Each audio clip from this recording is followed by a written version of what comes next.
윤석열 전 검찰총장의 사표가 수리되면서 검찰은 조남관 차장검사 대행 체제로 공식 전환됐습니다. 대검찰청은 다음 주에 전국 고검장 회의를 열고 조직 안정 방안을 논의하기로 했습니다. 취재기자 연결돼 있습니다. 박서경 기자. 네, 대검찰청입니다. 네, 오늘부터 대검찰청이 총장 직무대행 체제로 전환이 된 거죠? 네, 문 대통령이 오늘 오전 윤석열 전 총장의 사표를 수리하면서 대검찰청은 오늘부터 공식적으로 조남관 차장 대행 체제로 바뀌었습니다. 조 대행은 오늘 오전 9시쯤 출근했는데 주차장으로 차를 타고 들어갔고 취재진 앞에 모습을 보이진 않았습니다. 대검찰청은 다음 주 월요일인 오는 8일 오전 10시 반 조대행 주재로 전국 고검장 회의를 개최한다고 밝혔습니다. 고검장들은 이 자리에서 총장 공석에 따른 조직 안정 방안과 윤 전 총장 사퇴 배경이 된 중대범죄수사청 설치 등에 대한 의견을 나눌 예정입니다. 검찰 내부는 윤 전 총장의 갑작스러운 사퇴로 여전히 어수선한 분위기인데요. 당장 총장 공석으로 외압을 막을 방패막이가 사라진 만큼 정부와 여권을 향한 수사를 두고 우려 섞인 목소리도 나옵니다. 먼저 대전지검이 수사하고 있는 월성원전 경제성 평가조작 의혹 수사는 백운규 전 장관 영장 기각 이후 사건 전반을 재검토해왔지만 청와대 관계자 등 윗선으로 수사를 확대하기는 어려울 거란 전망이 나옵니다. 또 서울중앙지검이 1년 5개월째 수사 중인 청와대 울산시장 선거 개입 의혹 사건과 관련해서도 이진석 청와대 국정상황실장 등에 대한 추가 기소 여부가 아직 결정되지 않았습니다.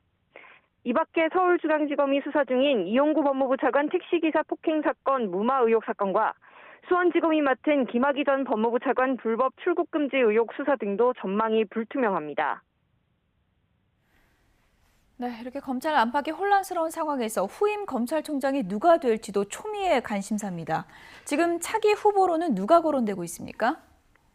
네, 유력한 후임으로 거론되고 있는 사람은 이성윤 서울중앙지검장입니다. 이 지검장은 대검 형사부장과 반부패 강력부장, 법무부 검찰국장 등 핵심 보직을 거친 뒤 서울중앙지검장에 안착했습니다. 하지만 이 지검장은 윤 전 총장 징계 국면에서 후배들의 신망을 잃었다는 평가가 많고 김학의 전 차관 불법 출국금지 사건에도 연루돼 있어서 부담이 있습니다. 총장 직무대행을 맡은 조남관 대검 차장검사도 차기 총장 후보로 언급되는데요. 조 차장은 노무현 전 대통령 시절 청와대 사정비서관실 행정관을 문재인 정부 내선 국정원 감찰실장 등을 지냈습니다.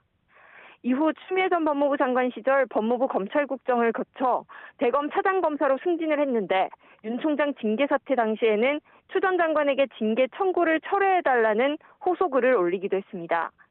검찰 출신인 김호수 전 법무부 차관 등 차기 총장을 아예 외부에서 발탁할 가능성도 배제할 수는 없습니다. 법무부는 공백기간 최소화를 위해 조만간 검찰총장 후보 추천위를 구성해야 하는데요. 박범계 법무부 장관은 오늘 광주를 방문해 주말과 휴일 깊이 숙고하고 상의해 차기 총장에 대한 가닥을 잡아가겠다고 말했습니다. 후보 추천위가 법무부 장관에게 검찰총장 후보자 3명을 추천하면 장관이 위원회 추천을 존중해 후보자를 제청하게 됩니다. 지금까지 대검찰청에서 YTN 박서경입니다.